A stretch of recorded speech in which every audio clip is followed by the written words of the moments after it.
আল্লাহর উপর ঈমান আছে যার, পরকালের উপর ঈমান আছে যার, অথচ আল্লাহকেও দেখেনি, জান্নাত জাহান্নাম কবরের আযাবও দেখেনি, কিয়ামতও দেখেনি, কিন্তু এটাই ঈমানের ভিত্তি। এইটার উপর যার ঈমান আছে সেই মুমিন, এইটার উপর যার ঈমান আছে সেই মুসলমান। দেখা জিনিস সবাই মানে, দেখা জিনিস কাফেরও মানে, দেখা জিনিস মুশরিকও মানে, দেখা জিনিস হিন্দুও মানে, দেখা জিনিস ইহুদিও মানে। অদেখা অজানা জিনিসের উপর ঈমানের নামই হচ্ছে ঈমান। আল্লাহ সুবহানাহু ওয়া তাআলা কোরআন মাজিদে বলেন, আলিফ লাম মিম যালিকাল কিতাবু লা রাইবা ফীহি হুদাল লিল মুত্তাকিন আল্লাযীনা ইউমিনুনা বিল গায়ব। এই কিতাব কোরআন সেই কিতাব যেই কিতাব মুত্তাকিদের জন্য হেদায়েত স্বরূপ। একদম আল্লাহ সুবহানাহু ওয়া তাআলা কোরআন মাজিদের শুরুতে বলে দিয়েছেন যে মুত্তাকিদের জন্য হেদায়েত স্বরূপ। তো মুত্তাকি কারা? প্রথম বাক্য আল্লাযীনা ইউমিনুনা বিল গায়ব। মুত্তাকি ওরাই যার গায়েবের উপর ঈমান আছে, এটাই প্রথম পরিচয়। মুমিন ওরাই, মুসলিম ওরাই, মুত্তাকি ওরাই যার গায়েবের উপর ঈমান আছে।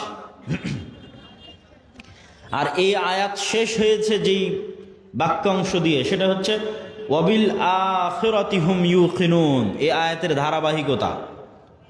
পরের আয়াতে গিয়ে আল্লাহ সুবহানাহু ওয়া তাআলা শেষ করেছেন ওয়াবিল আখিরাতি হুম ইউকিনুন। আর আখিরাতের উপর যাদের ইয়াকিন আছে।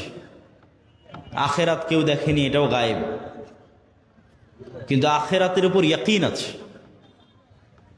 ইয়াকিনের লেভেলের বিশ্বাস এক ভিন্ন বিশ্বাস। পৃথিবীতে যত নবী এবং রাসূল এসেছেন তাদের প্রায় সব নবী রাসূল কোনো না কোনোভাবে মালাকুত আস-সামাওয়াতি ওয়াল আরজ, আসমান এবং জমিনের গায়েবের কিছু না কিছু পর্দা আল্লাহ তাদের জন্য উন্মোচন করে দিয়েছিলেন, যেন তাদের ইয়াকিন অর্জিত হয়, গায়েবের উপর ইয়াকিন অর্জিত হয়। মালাকুত আস-সামাওয়াতি ওয়াল আরজ।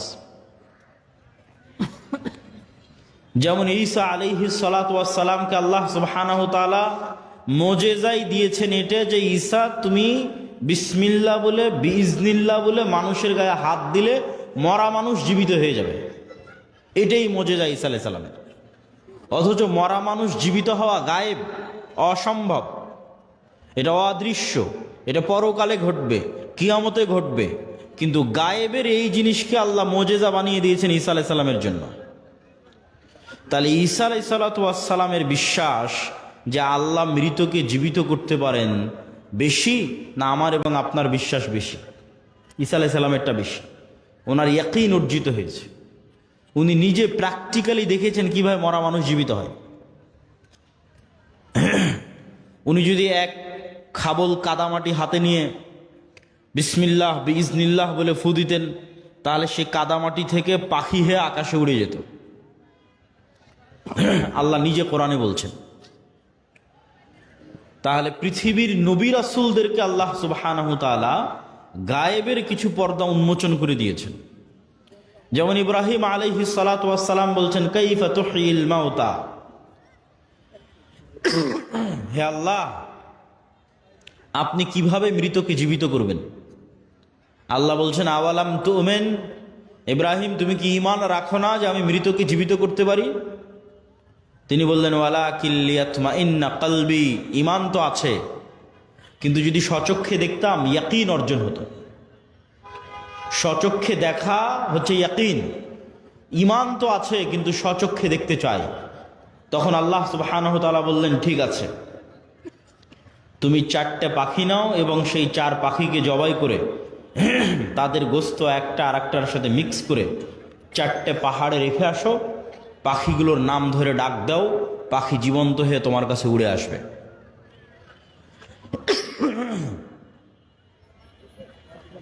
মুসা আলাইহিস সালাতু ওয়াস সালামের জন্য আল্লাহ তার ঈমান বিল গায়বে ইয়াকিন তৈরি করেছেন। ঈমান বিল গায়বে ইয়াকিনের উপকারিতাটা কি? এই যে ইয়াকিনের কথা বলছে ওয়াবিল আখিরাতি হুম ইউকিনুন, আল্লাহ সুবহানাহু ওয়া তাআলা সূরা তাকাসুরের মধ্যে বলছেন ইয়াকিনের মাত্রাটা কোন লেভেলে হতে হবে। সূরা তাকাসুরে কিভাবে বারবার ইয়াকিনের দিকে নিয়ে যাওয়ার কথা বলা হয়েছে, এটা যদি দেখতাম আলহাকুমুত তাকাসুর, দুনিয়ার পরস্পরের প্রতিযোগিতা তোমাদের ভুলিয়ে রেখেছে। ছোট বাচ্চাকে যেমন মোবাইল দিয়ে ভুলিয়ে রেখেছেন তার কান্না, অথবা আর কোনো কিছু দিয়ে যখন আপনি মানুষকে কোনো কিছু ভুলিয়ে রাখেন, তো এই দুনিয়াতে মৃত্যুকে ভুলে রাখার এমন কোনো সরঞ্জাম নাই যা এই পৃথিবীতে নাই। আজকের মোবাইল, আজকের বিনোদন, টাকা পয়সা, কাজ কারবার, ধন দৌলত, প্রতি মুহূর্তে মৃত্যুকে ভুলে থাকার সরঞ্জাম পৃথিবীতে আছে। তো বলছে আলহাকুমুত তাকাসুর, তোমাদের ভুলিয়ে রেখেছে দুনিয়ার প্রতিযোগিতা মৃত্যুকে। হাত্তা জুরতুমুল মাকাবির, এইটা ততদিন চলবে যতদিন না তোমরা নিজেরা না মরে গেছো, নিজেরা না কবরে চলে গেছো। কাল্লা সাউফা তা'লামুন, কখনো নহে, তোমরা অবশ্যই জানতে পারবে। সুম্মা কাল্লা সাউফা তা'লামুন, আবারও বলছি তোমরা অবশ্যই জানতে পারবে। কাল্লা লাউ তা'লামুনা ইলমাল ইয়াকিন, শুধু কি জানতে পারবে, ইয়াকিনের লেভেলে জানতে পারবে, ইয়াকিনের লেভেলে জানতে পারবে। কিভাবে ইয়াকিনের লেভেলে জানতে পারবে? লা তারাউন্নাল জাহিম, অবশ্যই তোমরা নিজে চোখে জাহান্নামকে দেখবে, অবশ্যই তোমরা নিজে চোখে জাহান্নামকে দেখবে। সুম্মা লা তারাউন্নাহা আইনাল ইয়াকিন, আবারও বলছি অবশ্যই তোমরা তোমাদের চোখে ইয়াকিনের লেভেলে, তোমাদের চোখ দিয়ে তোমরা দেখবে জাহান্নামকে, ইয়াকিন অর্জিত হবে তোমাদের। তাহলে শুধু ঈমান আর ইয়াকিনের লেভেলে ঈমান এক নয়।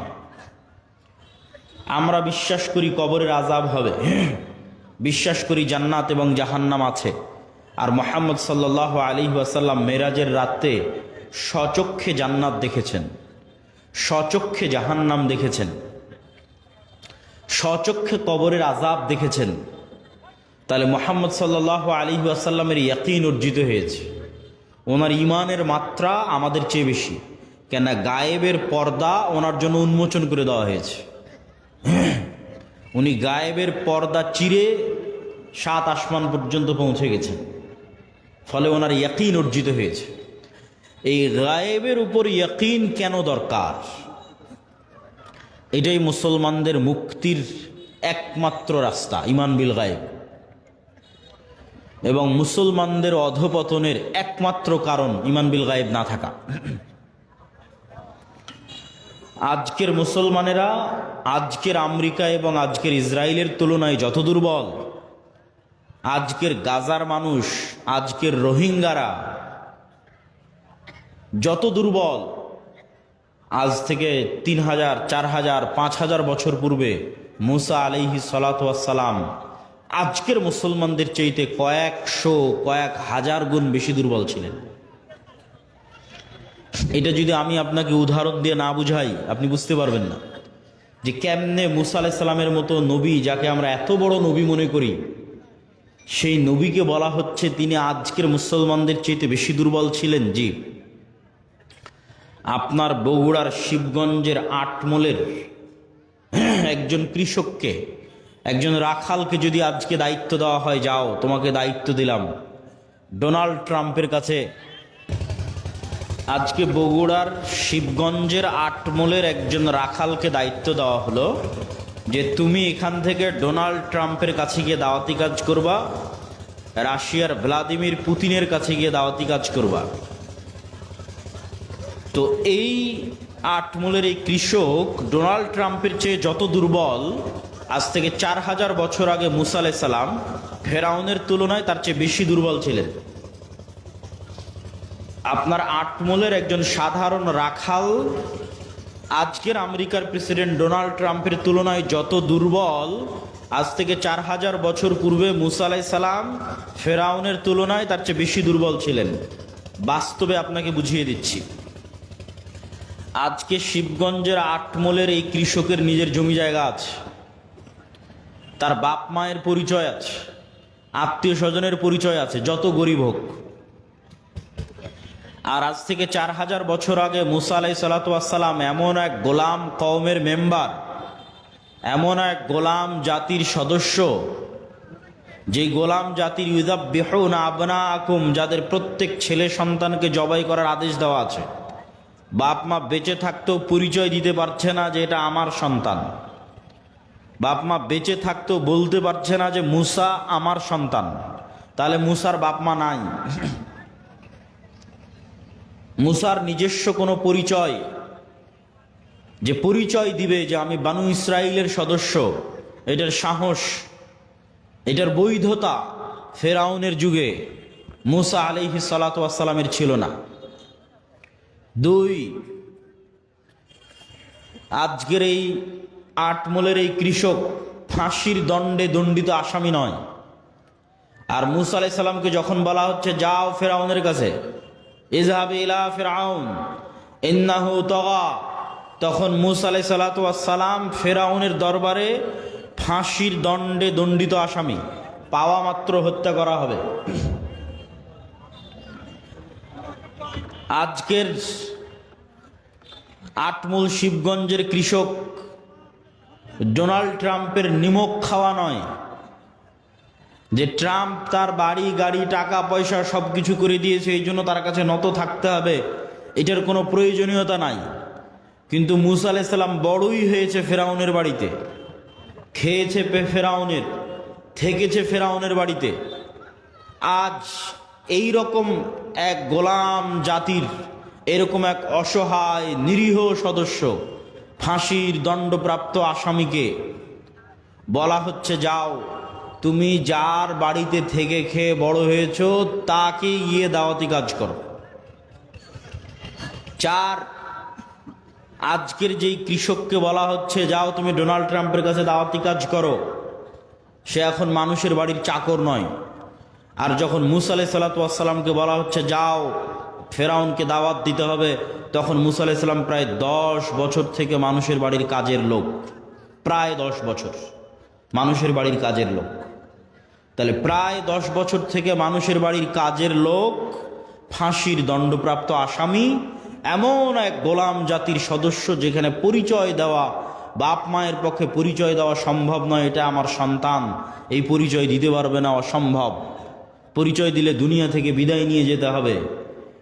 এই রকম নিরীহ অসহায় অবস্থায় মুসা আলাইহিস সালাতু ওয়াস সালামকে বলা হয়েছে ফেরাউনের কাছে যেতে।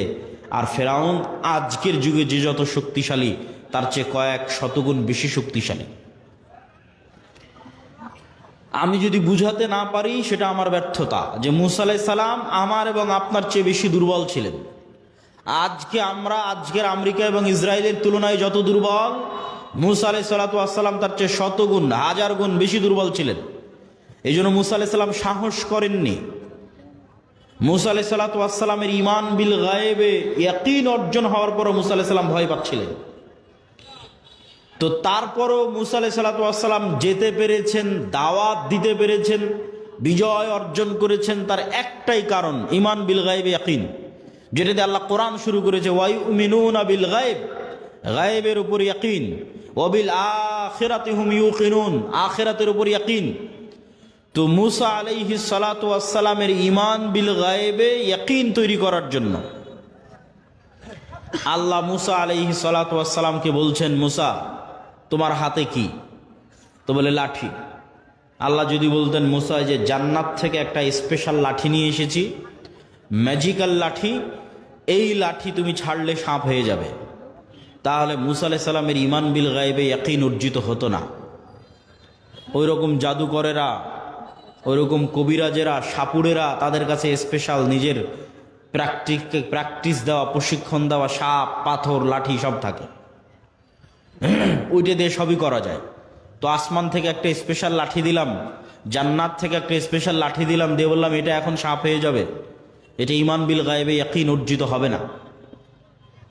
তো যেই লাঠি মুসা আলাইহিস সালাম 10 বছর থেকে ব্যবহার করছে, 15 বছর থেকে ব্যবহার করছে, যেটা কোনো স্পেশাল লাঠি নয়, এমনি একটা, এই বাঁশ যেমন কোনো স্পেশাল নয়, একটা গাছ থেকে কেটে নিয়ে আসা হয়েছে, এরকম। তো মুসা কি, তো লাঠি, কি করো, গাছের পাতা পাড়ি, গর্ত সামনে আসলে লাফ দিয়ে পার হয়ে যায়। তো মুসা যে লাঠি তুমি আজ 5-10 বছর 20 বছর থেকে ব্যবহার করছো, ওই লাঠিটা ছাড়ো, ওই লাঠিটা এখন সাপ হয়ে যাবে, ওই লাঠিটা সাপ হয়ে যাবে। আমার পক্ষ থেকে দেওয়া কোনো স্পেশাল লাঠি নয়, তোমার হাতে যেটা তুমি ব্যবহার করছো দীর্ঘদিন থেকে ওটা সাপ হবে, যাতে তোমার ইমান বিল গায়েবে ইয়াকিন অর্জিত হয় যে চোখে যা দেখা যায় তাই সব কিছু নয়, এর বাইরেও এমন একজন সত্তা আছে ওহুয়া আলা কুল্লি শাইইন কাদির, যিনি সকল কিছুর উপর ক্ষমতাবান।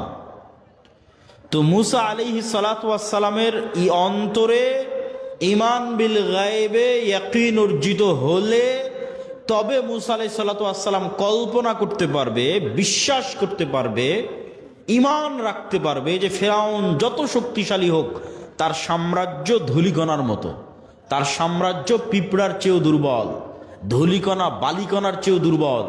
এই বিশ্বাস ততক্ষণ অর্জিত হওয়া সম্ভব নয় যতক্ষণ না মুসার কালবে ইমান বিল গায়েবে ইয়াকিন অর্জিত না হচ্ছে।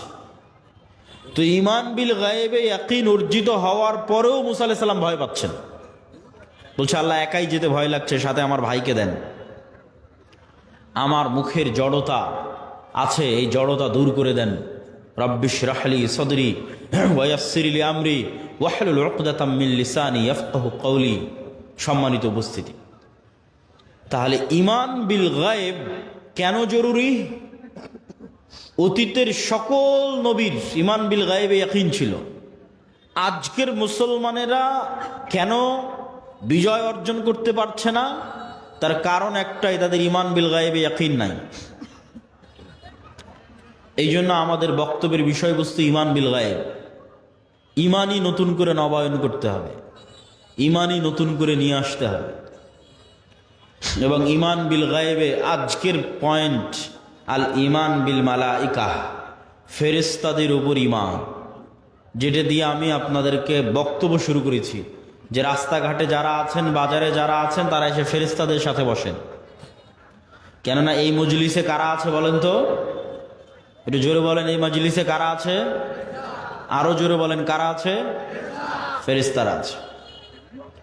তো ইমান বিল মালাইকা, ফেরেশতাদের উপর ইমান, এই ইমানে ইয়াকিন দরকার। আজকের বক্তব্যে আমাদের চেষ্টা থাকবে যে আজকের বক্তব্য শুনে শেষে বের হতে হতে যেন আপনার ফেরেশতাদের উপর আপনার ইমান যেন ইয়াকিনের পর্যায়ে পৌঁছে যায়। এখন তো কোন অবস্থায় আছে? এখন শুধু মুখে বলা অবস্থায় আছে যে বিশ্বাস করেছি আল্লাহ আছে, বিশ্বাস করি ফেরেশতা আছে, এই বলা পর্যন্তই শেষ। বাস্তবেই ফেরেশতা আছে এই লেভেলের ইয়াকিন নাই। তো আজকের বক্তব্যে আমাদের বিষয়বস্তু, আমরা ফেরেশতাদের উপর বিশ্বাসকে ইয়াকিনের লেভেলে নিয়ে যাব। ফেরেশতারা তৈরি নূরের, আর নূর পৃথিবীতে অস্তিত্বশীল বিরাজমান এক প্রকারের আলো যা চোখে দেখা যায় না।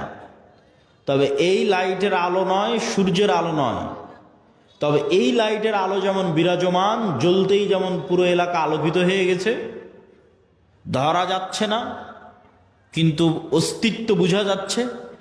সূর্য যখন ওঠে তখন যেমন পুরো পৃথিবী আলোকিত হয়ে যায়, নূরও এভাবে সমগ্র পৃথিবী, সমগ্র আসমানে বিরাজমান, তবে চোখে দেখা যায় না। তবে নূর এই আলো নয়, এই লাইটের আলো নয়, এই পৃথিবীর সূর্যের আলো নয়, এটা এক ভিন্ন ধরনের আলো। কি আলো? নূর কি আলো? রাসূলুল্লাহ সাল্লাল্লাহু আলাইহি ওয়াসাল্লাম বলেন, হিজাবুহুন নূর, আল্লাহ সুবহানাহু তাআলার চেহারার পর্দা নূর। আল্লাহর চেহারা এবং আসমান জমিন, মানুষ, জিন, ফেরেশতা, এই যে আল্লাহর সৃষ্টিজীব, এই সৃষ্টিজীব আর আল্লাহর সত্তা, এই দুটোর মধ্যে আড় তৈরি করে রাখা আছে নূর দিয়ে। আল্লাহর চেহারা ঢাকা আছে নূর দিয়ে। লাউ কাশাফাহু, যদি এই নূরকে সরিয়ে নেওয়া হয়, যে নূর আসমান জমিন এবং সর্বত্র বিরাজমান, এই নূরকে যদি সরিয়ে নেওয়া হয়, লা আহরাকাত সুবহাত ওয়াজহিহি, তাহলে আল্লাহ সুবহানাহু তাআলার চেহারা প্রকাশ পেয়ে যাবে। আর আল্লাহ সুবহানাহু তাআলার চেহারা যদি প্রকাশ পেয়ে যায়, তাহলে আল্লাহর চেহারার তাজাল্লিতে আসমান জমিন জ্বলে পুড়ে ছারখার হয়ে যাবে। তো এই জন্য আল্লাহর চেহারা ঢাকা আছে নূর দিয়ে। রাসূলুল্লাহ সাল্লাল্লাহু আলাইহি ওয়াসাল্লাম আর এক হাদিসে বলেন, আব্দুল্লাহ বিন আব্বাস রাদিয়াল্লাহু তাআলা আনহু থেকে বর্ণিত, আল্লাহুম্মা আউযু বিনূরি ওয়াজহিকাল্লাযী আশরাকাত লাহুদ-দুলুমাত, হে আল্লাহ, আপনার নূরের মাধ্যমে পরিত্রাণ চাচ্ছি, যেই নূর দিয়ে আসমান জমিনের সকল অন্ধকার আলোকিত হয়েছে। ওয়াসালুহা আলাইহি আমরুদ দুনিয়া ওয়াল আখিরাহ, যেই নূরের উপর আসমান জমিনের সকল কাজ নির্ভরশীল। যেই নূর দিয়ে আসমান জমিনের সকল অন্ধকার আলোকিত হয়েছে, যেই নূরের উপর আসমান জমিনের সকল কাজ নির্ভরশীল, সেই নূর দিয়ে আপনার কাছে পরিত্রাণ চাচ্ছি। আব্দুল্লাহ বিন মাসউদ রাদিয়াল্লাহু তাআলা আনহু বলেন, লাইসা ইনদা রাব্বিকুম লাইলুন ওয়া নাহার নূরুস সামাওয়াতি ওয়াল আরজি মিন নূরি ওয়াজহি, তোমাদের রাত দিন আছে, আল্লাহর কাছে কোনো রাত দিন নাই। তোমাদের সময় আছে, আল্লাহর কাছে কোনো সময় নাই। আল্লাহ সুবহানাহু ওয়া তাআলা সময়েরও ঊর্ধ্বে, রাত দিনেরও ঊর্ধ্বে। নূর সামাওয়াতি মিন নূরি ওয়াজহি, আসমান জমিনের আলো আল্লাহ সুবহানাহু তাআলার চেহারার নূরের প্রভাবে প্রভাবিত। আল্লাহ সুবহানাহু ওয়া তাআলা নিজেও কোরআন মাজিদে বলেছেন, আল্লাহু নূরুস সামাওয়াতি ওয়াল আরজ, আল্লাহ হচ্ছেন আসমান এবং জমিনের নূর। সম্মানিত উপস্থিতি, তাহলে নূর পৃথিবীতে অস্তিত্বশীল বিরাজমান এক প্রকারের আলো। এই নূরের সাথে সংশ্লিষ্ট আরো কয়েকটি কথা। ফেরেশতারা যেমন নূর থেকে তৈরি, এই কোরআন তেমন নূর, আর ইসলাম তেমন নূর। ওয়াহি নূর, তো ইসলাম ওয়াহি, আর ওয়াহির একটা প্রকার হচ্ছে কোরআন, ওয়াহি মাতলু। তাহলে কোরআন নূর। আল্লাহ সুবহানাহু ওয়া তাআলা কোরআন মাজিদে বলেন, মা কুনতা তাদরি মাল কিতাব ওয়ালাল ঈমান ওয়ালাকিন জাআলনাহু নূরান নাহদি বিহি মান নাশা। হে আল্লাহর নবী, আপনি জানতেন না ঈমান কাকে বলে, কিতাব কাকে বলে, তবে আমি আল্লাহ এটাকে নূর বানিয়ে দিয়েছি। এই নূর দিয়ে আমি যাকে ইচ্ছা তাকে পথ দেখাই। আর ইসলাম নূর, ইউরিদুনা লিইউতফিউ নূর আল্লাহ ওয়াল্লাহু মুতিম্মু নূরিহি ওয়ালাউ কারিহাল কাফিরুন। পৃথিবীর কাফের মুশরিকরা ফু দিয়ে আমার নূরকে নিভিয়ে দিতে চায়, আর আমি আল্লাহ আমার নূরকে সমগ্র পৃথিবীতে প্রতিষ্ঠিত করবই করব। কাফের মুশরিকরা অপছন্দ করলেও সেই নূর হচ্ছে ইসলাম। আল্লাহু মুতিম্মু নূরিহি, আল্লাহ তার নূরকে পূর্ণতা দান করবেন তথা জমিনে প্রতিষ্ঠিত করে ছাড়বেন তার নূরকে। তাহলে কি কি গেল? ফেরেশতা নূরের তৈরি, কোরআন নূর, ইসলাম নূর। এবার 4 নাম্বার, আমার এবং আপনার সৎ আমল নূর তৈরি করে। আমার এবং আপনার সৎ আমল নূর তৈরি করে। আল্লাহ সুবহানাহু ওয়া তাআলা কোরআন মাজিদে বলছেন, ইয়াওমা তারাল মুমিনিনা ওয়াল মুমিনাত নূরুহুম ইয়াসআ বাইনা আইদিহিম ওয়া বিআইমানিহিম।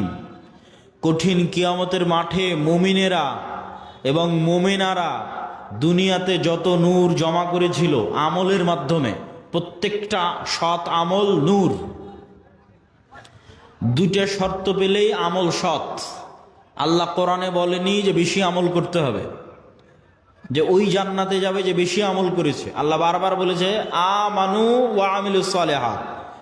ঈমান বিল গায়েবে, গায়েবে ঈমান আছে, গায়েবের উপর ইয়াকিন আছে, আর আমিলুস সালিহাত সৎ আমল করেছে। সৎ আমল নূর তৈরি করে। তো সৎ আমল 2 শর্তে নূর তৈরি করে, তখন এটা সৎ আমল হয়।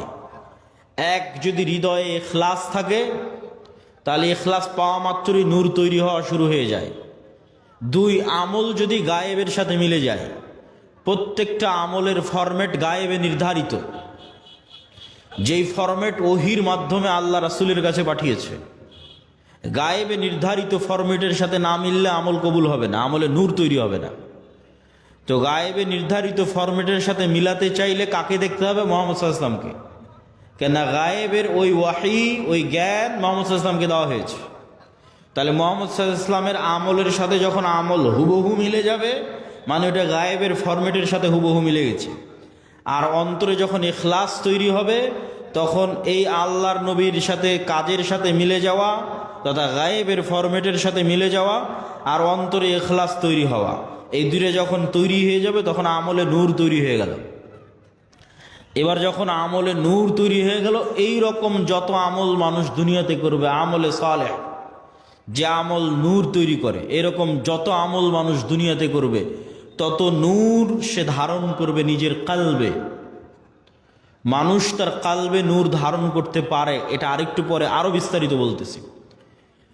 তো যখন মানুষ তার কালবে নূর ধারণ করবে আমলের মাধ্যমে, এই যে নূর গায়েব, এই গায়েবের পর্দাটা যেদিন উন্মোচন হয়ে যাবে সেই দিন থেকে মানুষ এই নূর দেখা শুরু করবে। তো গায়েবের পর্দা কখন থেকে উন্মোচন হয়ে যাবে? যখন মানুষ মারা যাবে। মারা যাওয়া মাত্রই মানুষ নিজেই গায়েবের জগতে চলে গেছে। যে গায়েবের উপর এতদিন ইয়াকিন রাখতো, বারজাকি জগৎ, ওই গায়েবী জগতে যখন চলে গেছে তখন গায়েবের সব কিছু উন্মুক্ত হয়ে যাবে। তখন প্রথম সে দেখবে তার আমলের নূরকে। তার আমলের নূরে তার কবর আলোকিত হবে, তার আমলের নূরে কিয়ামতের অন্ধকার আলোকিত হবে, তার আমলের নূরে সে পুলসিরাত অতিক্রম করবে।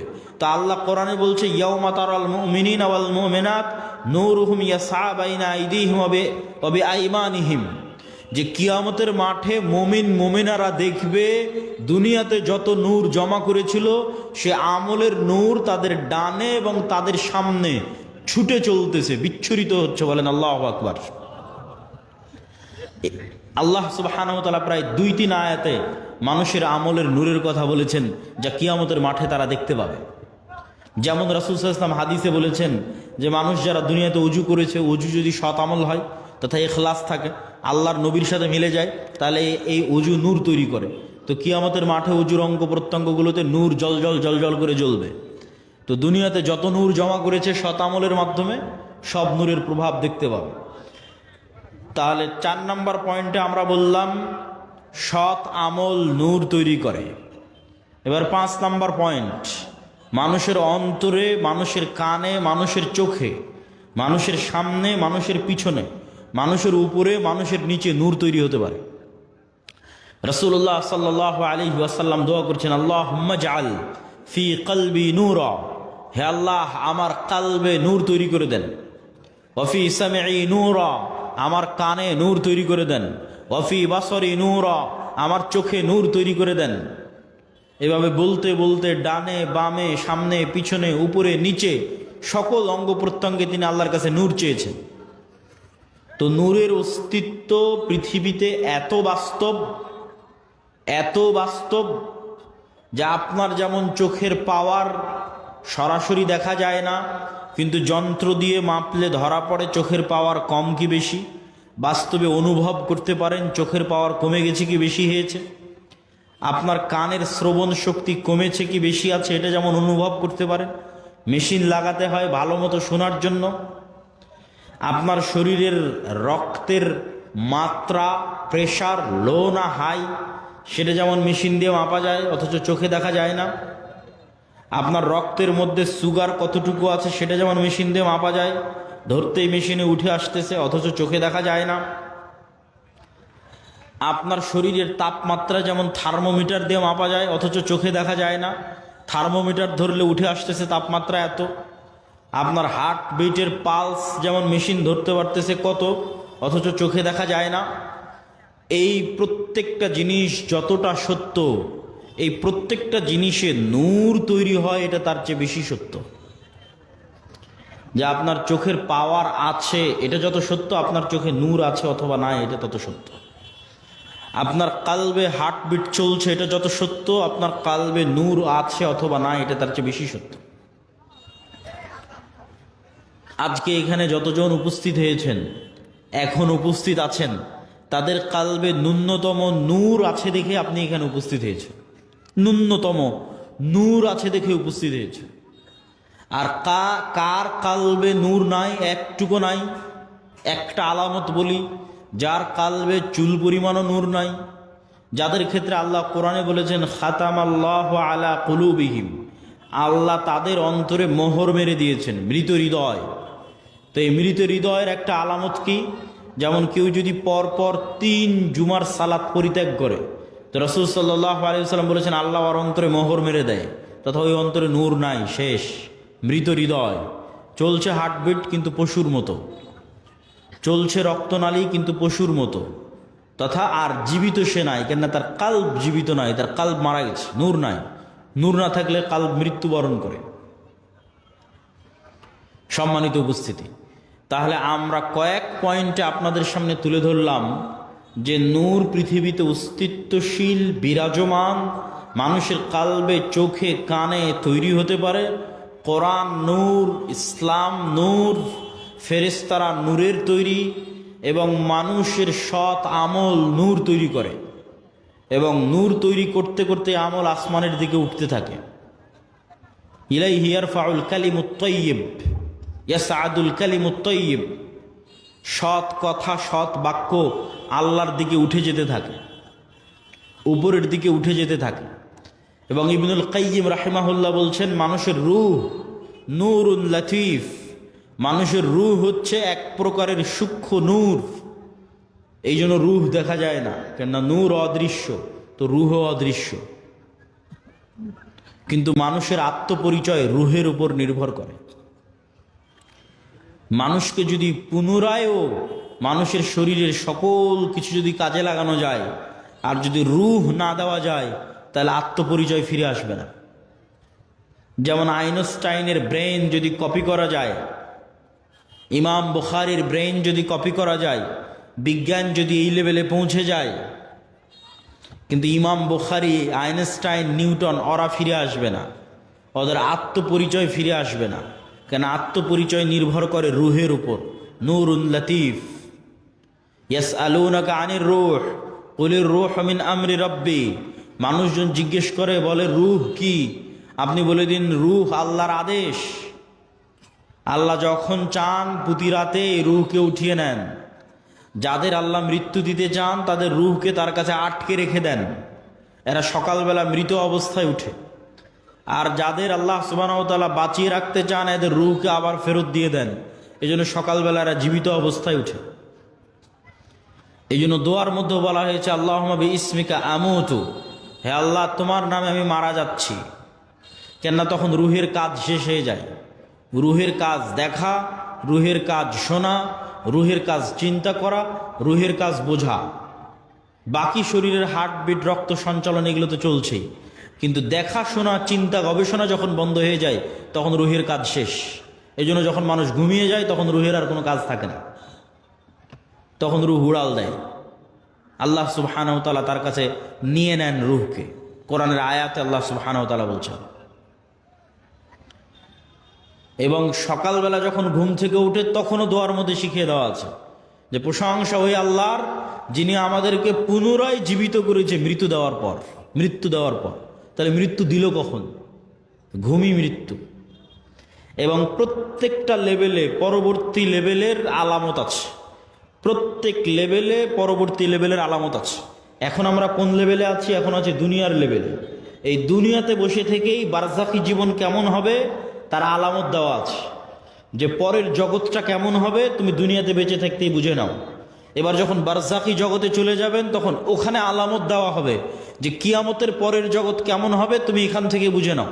বারজাখী জগৎ থেকে হালকা হালকা বুঝতে পারবে, কেননা জান্নাতের সাথে দরজা খুলে দেওয়া হবে, কারো দরজা জাহান্নামের সাথে খুলে দেওয়া হবে। সরাসরি জান্নাতে দেওয়া হবে না, সরাসরি জাহান্নামে দেওয়া হবে না, কিন্তু ওখানে বসে থেকে বুঝতে পারবে হালকা হালকা যে জান্নাত কেমন হতে পারে। ওখান থেকে বসে থেকে বুঝতে পারবে হালকা হালকা যে জাহান্নাম কেমন হতে পারে। ঠিক এই দুনিয়াতে বসে থেকে পরের জগতের একটু আলামত, সেটাই হচ্ছে ঘুম। যে মৃত্যুর জগৎ কেমন হতে পারে সেটার আলামতই হচ্ছে ঘুম। প্রতিদিন মানুষ মৃত্যুবরণ করে। বারজাখী জগৎ কেমন হতে পারে সেটার আলামতই হচ্ছে ঘুম। এবং মানুষের যে এই ট্রান্সফার, এইটা অবাস্তব নয়, এটার অসংখ্য চিহ্ন আল্লাহর সৃষ্টিজীবের মধ্যে আছে। গায়েবের অসংখ্য আলামত আল্লাহ হয়তো মানুষের মধ্যে দিয়ে রাখেনি, কিন্তু আল্লাহর অন্য সৃষ্টিজীবের মধ্যে দিয়ে রেখেছে। যেমন আল্লাহর একটা সৃষ্টিজীব প্রজাপতি। প্রজাপতি কিভাবে তৈরি হয়? প্রজাপতি প্রথমে শুঁয়োপোকা থাকে, পোকা হিসেবে সে বিভিন্ন গাছের পাতা খেয়ে বেড়ায়। ঠিক যেভাবে আচা পোকা থাকে ওইরকম পোকার মতো সে জীবনযাপন করে, উঠতে পারে না। তাহলে পোকা হিসেবে জীবনযাপন করে গাছের পাতা খেয়ে 1.5-2 মাস পার করে। 1.5-2 মাস পার করার পর এই পোকা তার নিজের চারিপাশে একটা আবরণ তৈরি করে ওর মধ্যে মারা যায়।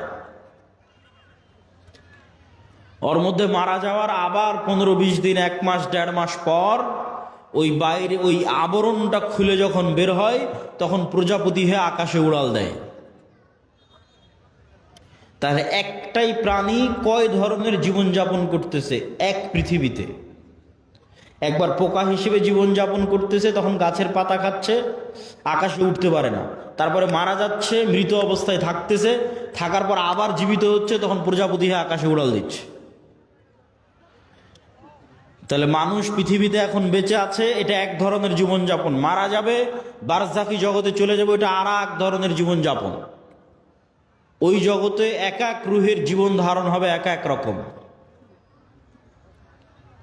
শহীদদের রূহ পাখি হিসেবে খাবার পর্যন্ত খাবে জান্নাতে। আরো উঁচু লেভেলের রূহ আল্লাহ সুবহানাহু ওয়া তাআলার আরশের সাথে ঝুলন্ত থাকবে। সম্মানিত উপস্থিতি, তাহলে পরবর্তী জীবন যে সম্ভব, এটার নিদর্শন আল্লাহর সৃষ্টিজীবের মধ্যেই পৃথিবীতে আছে। একই সময়ে বিভিন্ন ধরনের জীবনযাপন করা যেতে পারে, তার প্রমাণ আল্লাহর অন্য সৃষ্টিজীবের মধ্যে আছে। তা আমরা আলোচনা করছিলাম নূর, গায়েব, ফেরেশতা। ফেরেশতারা নূরের তৈরি, আর নূর পৃথিবীতে বিরাজমান। নূর পৃথিবীতে অস্তিত্বশীল।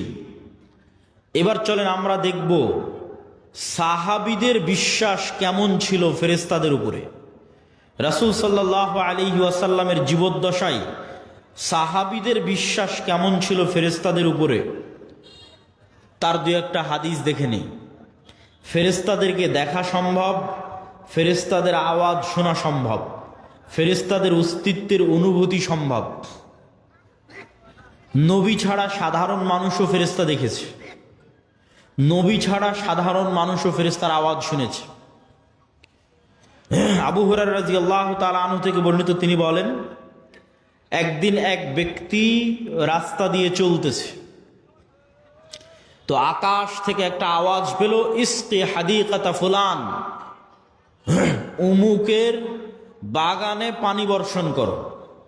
তো সেই ব্যক্তি দেখলো মেঘমালা ওই নির্দিষ্ট একটা বাগানে গিয়ে সেখানে বৃষ্টি বর্ষণ করলো। সেই বৃষ্টি বর্ষণের পানি নালা বেয়ে পড়ে যাচ্ছে। তো এই পানির আলামত ধরে ধরে যারা পিছনে দাঁড়িয়ে আছেন তারা এই পাশে, আমার হাতের বাম পাশে জায়গা খালি আছে, যারা ডান দিকে অথবা পিছনে দাঁড়িয়ে আছেন তারা হাতের বাম পাশে চলে এসে বসতে পারেন। তো অদৃশ্য গায়েব থেকে আওয়াজ শুনে ওই ব্যক্তি ওই পানির লাইন ধরে ধরে জমিতে গেল। তো গিয়ে দেখে সেখানে একটা ব্যক্তি কাজ করতেছে, জমি চাষ করতেছে। বলে, ভাই তোমার নাম কি? তো বলে, আমার নাম এই। তো এই ব্যক্তি বলছে, বারে, যেই নাম আকাশে শুনলাম এ তো দেখি সেই নাম বলে। তখন এই ব্যক্তি বলছে, আমি আকাশে তোমার নাম শুনলাম যে অমুকের বাগানে পানি বর্ষণ করো। তো তুমি বলো তো তুমি এমন কি করো যে আকাশে তোমার নামে আদেশ হয় যেন তোমার বাগানে পানি বর্ষিত হয়? তো এই ব্যক্তি বলল যে আমার জমিন থেকে যা ফসল উঠে সেই ফসলের 3 ভাগ করি আমি, 3 ভাগের 1 ভাগ আল্লাহর রাস্তায় দান করে দিই, 3 ভাগের 1 ভাগ এই জমিতে আবার ব্যয় করি, আবার আবাদ করতে খরচ করি, আর 3 ভাগের 1 ভাগ দিয়ে আমার দৈনন্দিন জীবন সংসার সারা বছর পরিচালনা করি। তো এই ব্যক্তি কোনো নবী নয়, সে ফেরেশতার আওয়াজ শুনেছে, যে ফেরেশতা বলতেছে, ইসকি হাদিকাতা ফুলান, উমুকের বাগানে বৃষ্টি বর্ষণ করো। দেখেন, ফেরেশতার অস্তিত্ব পৃথিবীতে অতি বাস্তব। কত বাস্তব? আমার আত্মীয় স্বজন, ভাই বোন, সন্তান সন্ততির চেয়ে বেশি বাস্তব। কেন আমার আত্মীয় স্বজন, ভাই বোন, বাপ মা, সন্তান সন্ততির চেয়ে বেশি বাস্তব? এই জন্য যে আল্লাহ যখন প্রথম আমাদের সৃষ্টি করেছে, প্রথম যখন জান্নাতে আল্লাহ আমাদের সৃষ্টি করেছে আমাদের আদি পিতা আদম আলাইহিসসালামকে, তখন আদম আলাইহিসসালাম চোখ খুলে দেখেনি যে এটা আমার বাপ, এটা আমার মা, আর চোখ খুলে দেখেনি যে এটা আমার বউ, চোখ খুলে দেখেনি যে এটা আমার ছেলে। চোখ খুলে প্রথম পরিচিত হয়েছে বারে ফেরেশতা। ওয়াইজ ক্বালা রাব্বুকা লিল মালাইকাতি ইন্নী জাইলুন ফিল আরদি খলিফা ক্বালু আতাজআলু ফিহা মান ইউফসিদু ফিহা ওয়া ইয়াসফিকুদ দিমা। আল্লাহ নিজে পবিত্র কোরআনে ব্যাপকভাবে বর্ণনা করেছেন এই ঘটনা। আল্লাহ সুবহানাহু ওয়া তাআলা ডাক দিয়ে ফেরেশতাদের বলছেন যে আমি পৃথিবীতে মানুষ তৈরি করতে চাই। তখন ফেরেশতারা বলছে আপনি পৃথিবীতে এমন কাউকে তৈরি করবেন যারা ফিতনা ফাসাদ করবে। নাহনু নুসাব্বিহু বিহামদিক ওয়া নুকাদ্দিসু লাক। আপনার কত তাসবিহ লাগবে? আমরা তো সারাদিন তাসবিহ পাঠ করছি, আপনার পবিত্রতা বর্ণনা তো আমরা করছি। তখন আল্লাহ বললেন ইন্নী আ'লামু মা লা তা'লামুন। ফেরেশতারা তোমরা অতটুকুই জানো যতটুকু আমি তোমাদের জানিয়েছি, পুরো গায়েব তোমরা তো জানো না, সম্পূর্ণ গায়েব তোমাদের জানা নাই, যতটুকু আমি জানিয়েছি ততটুকুই জানো। ওয়া আল্লামা আদামাল আসমাআ কুল্লাহা সুম্মা আরাদাহুম আলাল মালাইকা। আদমকে কিয়ামত পর্যন্ত যা সৃষ্টি হবে সব আল্লাহ শিখিয়ে দিয়েছেন। ওই ক্যামেরা, ওই কম্পিউটার, ওই মোবাইল, ওই বিমান, ওই পারমাণবিক বম সব আদম আলাইহিসসালাম জানতেন। আদম আলাইহিসসালামের ব্রেনে ছিল বলেই সেটা ট্রান্সফার হতে হতে হতে হতে হতে হতে মানুষের ব্রেনে এখনও আছে। এই জন্য ওটা মানুষ বের করে নিয়ে আসতে পারতেছে। যদি বাপের ব্রেনে না থাকে জীবনে সম্ভব নয় ওটা নিয়ে আসা। বাপের ব্রেনে ছিল, ট্রান্সফার হতে হতে মানুষের ব্রেনেও আছে। সময় সাপেক্ষে যুগের প্রয়োজনে বের হতে থেকেছে। যুগের চাহিদায় ওই পর্দাটা উন্মুক্ত হয়ে গেছে, যুগের চাহিদায় ওই পর্দাটা উন্মুক্ত হয়ে গেছে, ওই জ্ঞানের দরজাটা খুলে গেছে। কিন্তু সবগুলো জ্ঞান আগেই বাপের ব্রেনে রাখা আছে। বাপের ব্রেন থেকে ট্রান্সফার হতে হতে সন্তানের ব্রেনেও আসতে থেকেছে। যুগের প্রয়োজনে যখন যে জ্ঞানের দরকার, যখন যে গায়েবের পর্দা উন্মোচন হওয়ার দরকার সেটা উন্মোচন হতে থেকেছে। ও আল্লামা আদামাল আসমা কুল্লাহা, সব শিখিয়ে দিলেন আল্লাহ আদম আলাইহিস সালামকে। তারপরে ফেরেশতাদের ডাক দিয়ে বললেন, ফেরেশতারা বলো আম্বিউনি বি আসমাই হাউলাই, এগুলোর নাম বলো, এগুলো কি? তখন ফেরেশতারা আর বলতে পারে না। ক্বালু সুবহানাক লা ইলমা লানা ইল্লা মা আল্লামতানা। আল্লাহ আপনার পবিত্রতা, আপনি মহাপবিত্র, আমরা অতটুকুই জানি যতটুকু আপনি জানিয়েছেন, এর বাইরে আমাদের জানার কোনো ক্ষমতা নেই।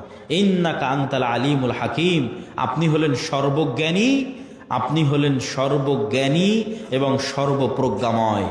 তখন আল্লাহ বললেন ইয়া আদম আম্বিউহুম, এই যে আদম, এবার তুমি বলো তো এই জিনিসগুলোর নাম কি? ফালাম্মা আম্বাহুম বিআসমাইহিম, তখন আদম আলাইহিস সালাতু ওয়াস সালাম সবগুলোর নাম বলে দিলেন। এবার আল্লাহ ফেরেশতাদের বলেন ওয়াইজ কুলনা লিল মালাইকাতি ইসজুদু লি আদম, তখন আমি আল্লাহ ফেরেশতাদের বললাম ফেরেশতারা তোমরা এবার আদমকে সিজদা করো। তাহলে আমরা সবার আগে কাদেরকে দেখলাম? এবার বলেন, জোরে বলেন না যে কাদের দেখলাম, না আর এক মানুষকে দেখেছি। তাহলে আপনার বাপ মা আগে না ফেরেশতা আগে? ফেরেশতা আগে। আপনার সন্তান আগে না ফেরেশতা আগে? আপনার সন্তানের অস্তিত্বের চেয়ে বিশেষত্ব আপনার সাথে ফেরেশতা আছে, আমাদের সাথে ফেরেশতা আছে। আপনার বাপ মায়ের অস্তিত্বের চেয়ে বিশেষত্ব যে আমাদের সাথে ফেরেশতা আছে। কেন আমরা যখন প্রথম সৃষ্টি হয়েছি তখন থেকে ফেরেশতাদের সাথে আমরা কানেক্টেড, তখন থেকে আমরা ফেরেশতাদের দেখেছি। গায়েবের উপর ঈমান না থাকার কারণে দুনিয়াতে এসে ভুলে গেছি। তাহলে আদম আলাইহিস সালাতু ওয়াস সালামের ঈমান কোন লেভেলের হবে যে ফেরেশতারা আছে? আদম আলাইহিস সালাতু ওয়াস সালামের ঈমান তার ছেলের অস্তিত্বের চেয়ে বেশি যে ফেরেশতারা আছে। আদম আলাইহিস সালাতু ওয়াস সালামের ঈমান তার স্ত্রী হাওয়ার অস্তিত্বের চেয়ে বেশি যে ফেরেশতারা আছে। সম্মানিত উপস্থিতি, তাহলে ফেরেশতাদের অস্তিত্ব আছে, নূর বিরাজ করতেছে, দেখি না কেন, দেখা যায় না কেন, কি সমস্যা? তো এইটার ক্ষেত্রে আপনাকে দু একটা উদাহরণ দিই। আজ থেকে 100 বছর আগে আটমূলের যে মানুষটা মারা গেছে, সেই মানুষটাকে আজকে উঠান, যদি তাকে জীবিত করা যায় তাহলে সে জীবিত হলো। জীবিত হওয়ার পর সেই মানুষকে আপনি বলবেন যে আমি আব্দুল্লাহ আওয়াজ দিব এখানে, বাজবে ঢাকায়, সাথে সাথে আমি আওয়াজ দিব এখানে, আওয়াজ বাজবে কোথায়? ঢাকাতে। আমি আওয়াজ দিব এখানে, বাজবে আমেরিকাতে।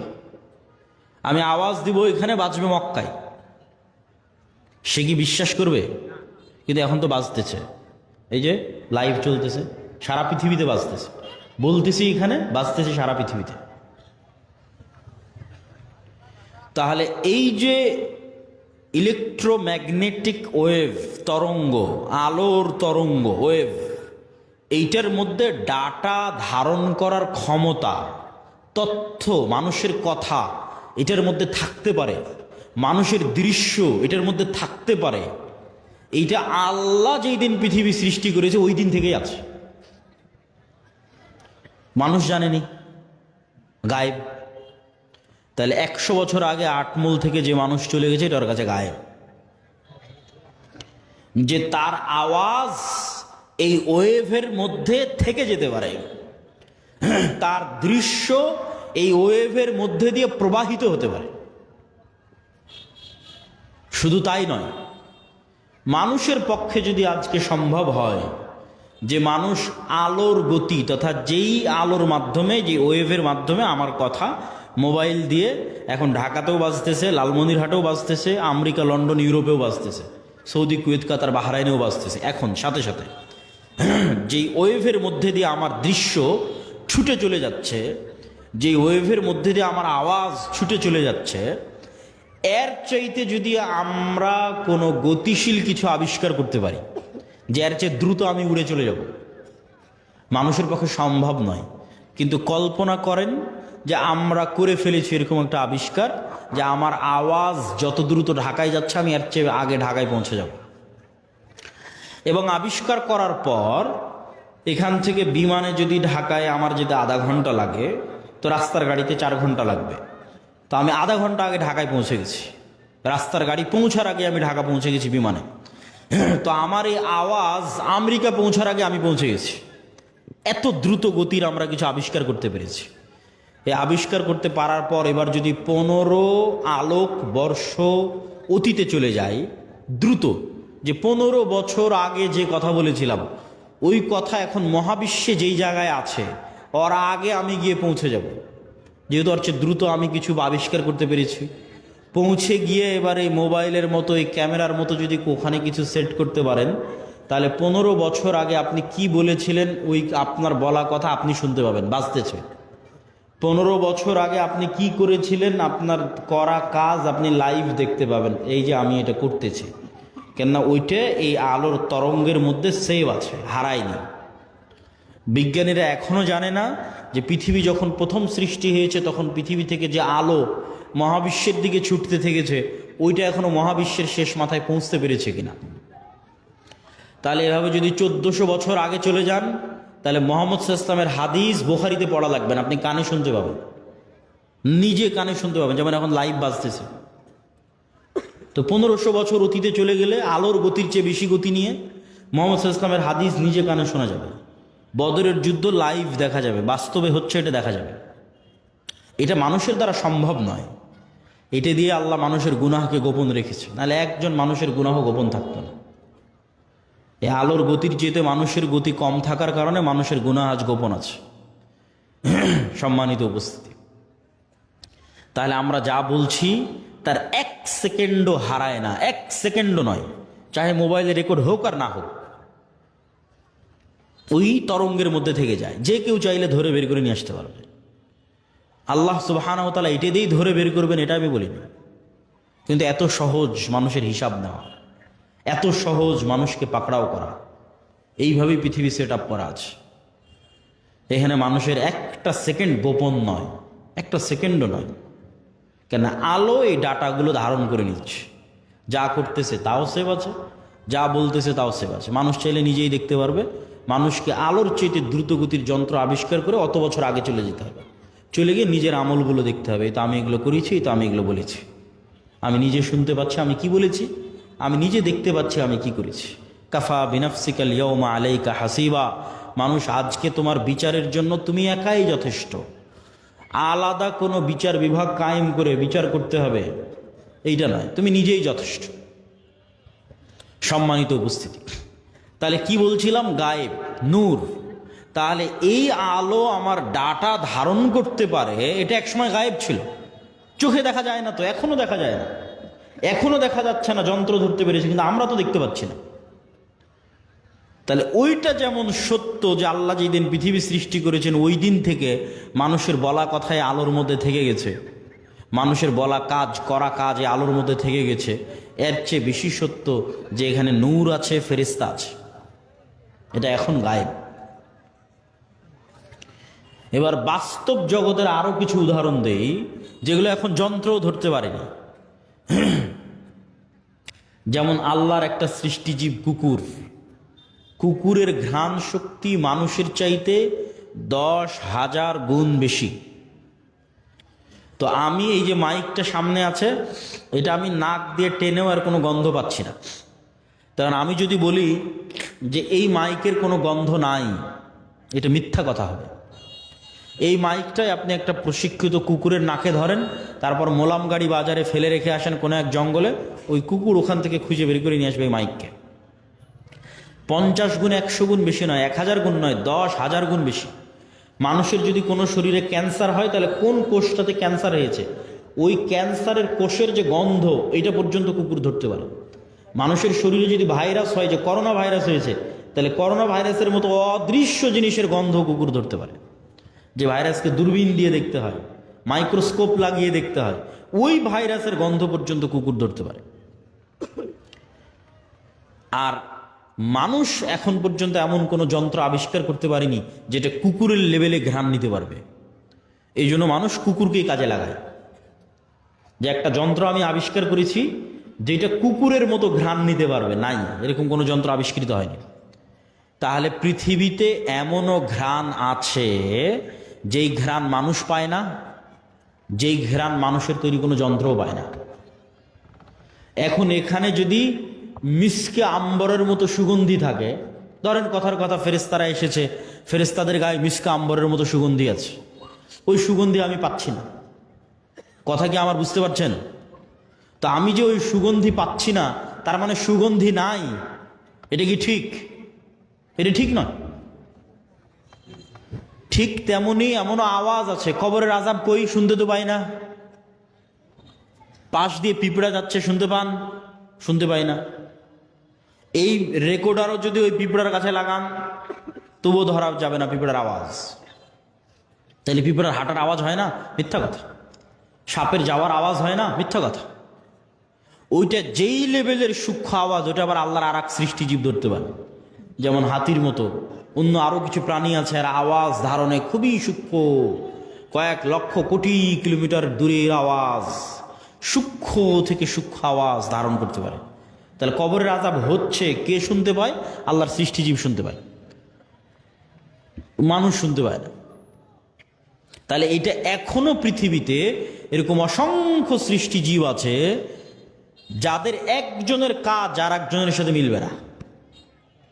আপনি একটা ঘরের মধ্যে একটা বাবুই পাখিকে ছেড়ে দেন, ও জানালাই খুঁজে পাবে না কোথায় জানালা, একবার দেওয়ালের সাথে বাড়ি খাবে, একবার ছাদের সাথে বাড়ি খাবে, অথচ আপনি দেখতে পাচ্ছেন এটা জানালা, ও জানালা খুঁজে পায় না।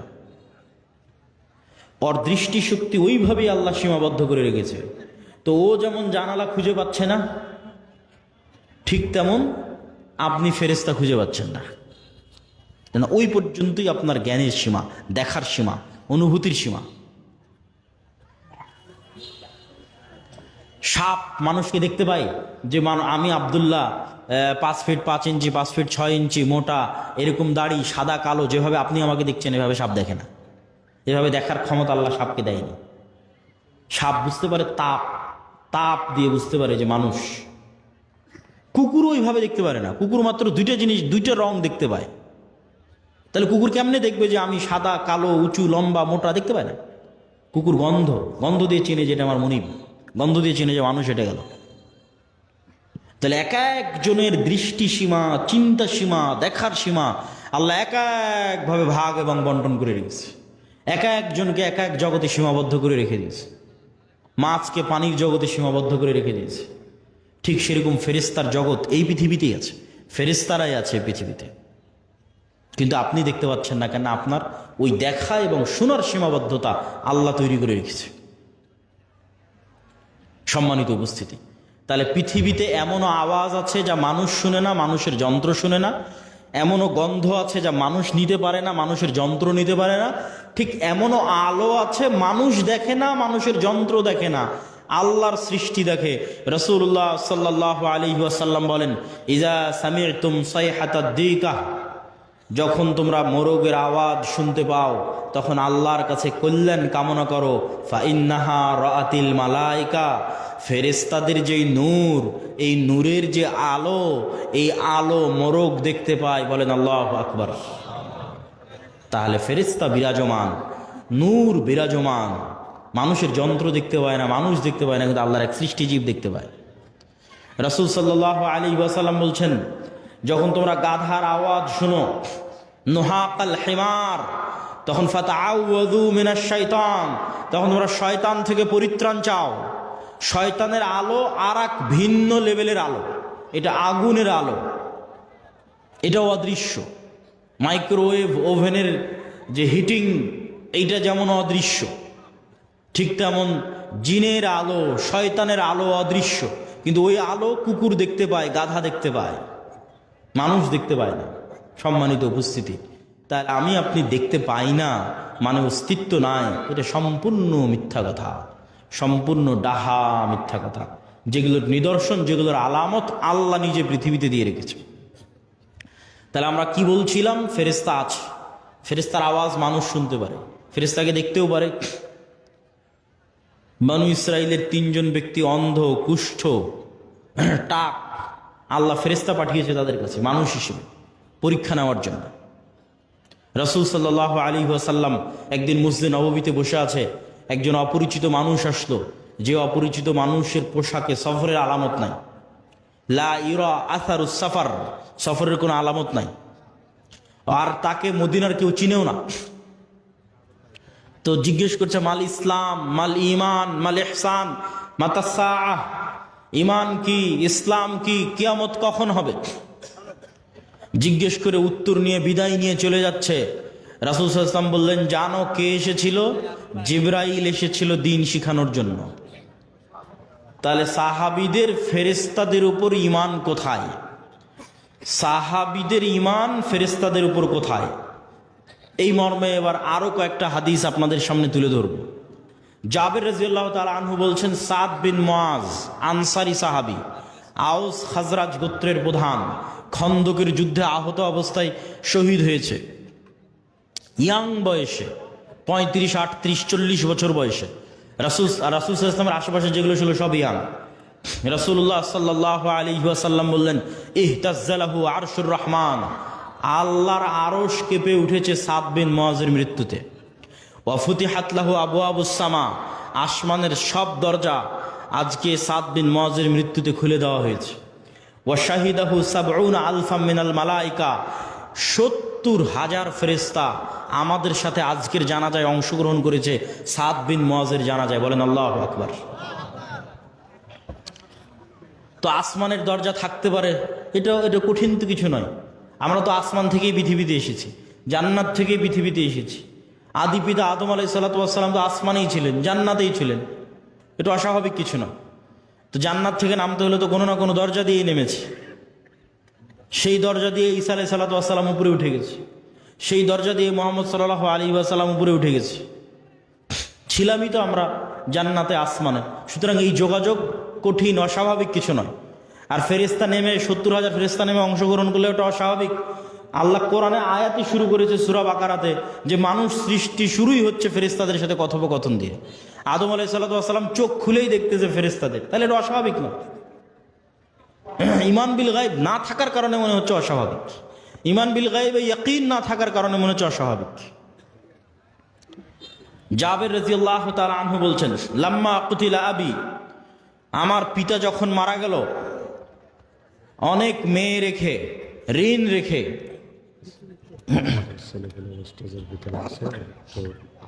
বলছি ঋণ রেখে তখন জাবের রাদিয়াল্লাহু তাআলা আনহু কাঁদতেছে। আল্লাহর নবী বলতেছে, তুমি কেন কাঁদছো? মা জালাতিল মালাইকাতু তুজিল্লু বিআজনিহাতিহা, আরে তুমি কাঁদছো কেন? তোমার বাপের লাশকে ফেরেশতারা এখনো ছায়া দিয়ে রেখেছে, এখনো ফেরেশতারা তোমার বাপের লাশকে ছায়া দিয়ে রেখেছে, তুমি কেন কাঁদছো? আয়েশা রাদিয়াল্লাহু তাআলা আনহা বলছেন, সাদ বিন মুআজের জানাজা উঠানো যায় না, এত ভারী। যুবক মানুষ, ওই যুগে তার এত বিরিয়ানি, এত পোলাও, এত বার্গার, পিৎজা ছিল না যে খেয়ে মোটা হয়ে যাবে, ওজন ভারী হবে। হালকা পাতলা, মুজাহিদ মানেই হালকা পাতলা, অথচ লাশ উঠানো যায় না, এত ভারী। তো মানুষজন কথোপকথন শুরু করলো, কেন উঠানো যায় না? আল্লাহ নবী বললেন, সাদ বিন মুআজের জানাজার সাথে, সাদ বিন মুআজের এই লাশের সাথে এত বেশি পরিমাণে ফেরেশতা লেগে আছে যে এই লাশ ভারী হয়ে গেছে, উঠানো যাচ্ছে না, এত বেশি পরিমাণে ফেরেশতা লেগে আছে। খন্দকের যুদ্ধের ঘটনা, রাসূল সাল্লাল্লাহু আলাইহি ওয়াসাল্লাম খন্দকের যুদ্ধ থেকে ফিরে অস্ত্র রেখে দিয়েছেন, গোসল করতে চলে গেছেন। জিব্রাইল উপস্থিত হয়ে রাসূল সাল্লাল্লাহু আলাইহি ওয়াসাল্লামকে বলতেছে, আপনি অস্ত্র রেখেছেন? মা ওয়াজা'না সিলাহ, ফেরেশতারা এখনো অস্ত্র রাখেনি। ফেরেশতারা কেন অস্ত্র রাখেনি? বানু কুরাইজা, বানু কায়নুকা, বানু নজির, তিনটে ইহুদি গোত্র গাদ্দারি করেছে, এদের শাস্তি দিতে হবে। আল্লাহর নবী সাহাবীদের বললেন, ফেরেশতারা অস্ত্র রাখেনি। জিবরাইল এসে বলতেছে, চলো, যুদ্ধ এখনো শেষ হয়নি, যুদ্ধ করতে হবে। সব সাহাবী মিলে অস্ত্র উঠিয়ে আবার যুদ্ধের জন্য এগিয়ে গেলেন। এই পর্যন্ত আয়েশা রাদিয়াল্লাহু তাআলা আনহার বর্ণনা। এবার আনাস রাদিয়াল্লাহু তাআলা বলছেন, কান্নি আনজুরু ইলাল গুবারি সাতিআন ফি যুকাকি বানি গানাম, বলছেন সাহাবীরা সহ আল্লাহর নবী সহ যখন আমরা বের হচ্ছি ইহুদি গোত্রগুলোর দিকে এগিয়ে যাওয়ার জন্য, তখন আমাদের সামনে দেখছি ধুলায় অন্ধকার। ঠিক যেমন 500-1000 মোটরসাইকেলের শোডাউন দিলে গ্রামের রাস্তায় ধুলা উঠতে থাকে, পিছনের গাড়িতে করে যদি আপনি থাকেন দেখবেন যে ধুলায় অন্ধকার হয়ে গেছে রাস্তা। তাহলে আমরা যাচ্ছি তো সামনে ধুলায় অন্ধকার, কিসের ধুলা? আনাস রাদিয়াল্লাহু তাআলা আনহু বলছেন, আমাদের আগে আগে জিবরাইলের ঘোড়সাওয়ার বাহিনী যাচ্ছে। আল্লাহু আকবার। জিবরাইলের ঘোড়সাওয়ার বাহিনীর পায়ের আঘাতে ধুলা তৈরি হয়েছে। সাদ বিন আবি ওয়াক্কাস রাদিয়াল্লাহু তাআলা আনহু থেকে বর্ণিত, তিনি বলেন, রাআইতু ইয়াওমা উহুদিন আন ইয়ামিনি ওয়া আন ইয়াসারি, উহুদের যুদ্ধের দিন আমার ডানে এবং আমার বামে দুইজন ব্যক্তি, রজুলাইনা আলাইহিমা সিয়াবুন বীজুন, দুইজন ব্যক্তি সাদা পোশাকধারী, মা রাআইতুহুমা ক্বাবলু আলা বাদ, যাদেরকে আমি অতীতে কোনোদিন দেখিনি, পরে কোনোদিন দেখিনি। এই দুইজন সাদা পোশাকধারী ব্যক্তি আশাদ্দাল কিতাল, বীর বিক্রমে যুদ্ধ করতেছে, সীমাহীন ভয়ঙ্কর যুদ্ধ করতেছে। রাসূল সাল্লাল্লাহু আলাইহি ওয়াসাল্লামকে এসে যখন শোনালাম, আল্লাহর নবী বললেন, এরা দুইজন হচ্ছে জিবরাইল আর মিকাইল। আল্লাহু আকবার। জিবরাইল মিকাইল যুদ্ধে অংশগ্রহণ করেছে রাসূল সাল্লাল্লাহু আলাইহি ওয়াসাল্লামের পক্ষে। বর্ণনা দিচ্ছেন সাদ বিন আবি ওয়াক্কাস। একজন সাহাবী এক যুদ্ধে এক মুশরিকের পিছনে ধাওয়া করতেছে, তো আকাশ থেকে আওয়াজ আসতেছে, আকদিম ইয়া হাইজুম, হে হাইজুম তুমি এগিয়ে চলো। আওয়াজ আসা মাত্রই এই সাহাবী ওই মুশরিকের উপর আক্রমণ করার আগেই মুশরিক উল্টে পড়ে আছে এবং ক্ষত স্থান থেকে রক্ত বের হচ্ছে, আহত স্থান থেকে রক্ত বের হচ্ছে। সাহাবী রাসূল সাল্লাল্লাহু আলাইহি ওয়াসাল্লামকে এসে ঘটনা শোনালে আল্লাহর নবী বললেন, যালিকা মিন মাদাদিস সামাইস সালিসা, এটা ছিল তৃতীয় আসমান থেকে আসা ফেরেশতার আক্রমণ। উহুদের যুদ্ধের দিন হানজালা রাদিয়াল্লাহু তাআলা আনহু শহীদ হয়েছে। তার স্ত্রীর মারফতে জানা যাচ্ছে যে তিনি ফরজ গোসল অবস্থায় বাসর ঘর থেকে বের হয়ে গেছেন জিহাদের ডাক শুনে। সাহাবীরা আল্লাহর নবীকে বললেন, হানজালাকে গোসল দিতে হবে। রাসূল সাল্লাল্লাহু আলাইহি ওয়াসাল্লাম বলেন, ইন্না সাহিবাকুম তুগাসসিলুহুল মালায়েকা, তোমরা আর হানজালাকে কি গোসল দিবা? ফেরেশতারা ইতিমধ্যে গোসল দিয়ে ফেলেছে। তাহলে এবার আপনি শুধু চিন্তা করবেন সাহাবীদের ঈমান ফেরেশতার অস্তিত্বের উপর, আর আমার আর আপনার ঈমান ফেরেশতার অস্তিত্বের উপর। ঈমান বিল গায়বে ইয়াকিন, যেটা আমাদের বক্তব্যের মূল বিষয়বস্তু, যার এক পয়েন্টে আমরা আছি ঈমান বিল মালায়েকা, ফেরেশতার উপর ইয়াকিন, ফেরেশতার অস্তিত্বের উপর ইয়াকিন। তো এগুলো কি শুধু হাদিসে এসেছে? না। আচ্ছা, এগুলো কি শুধু হাদিসে এসেছে? না।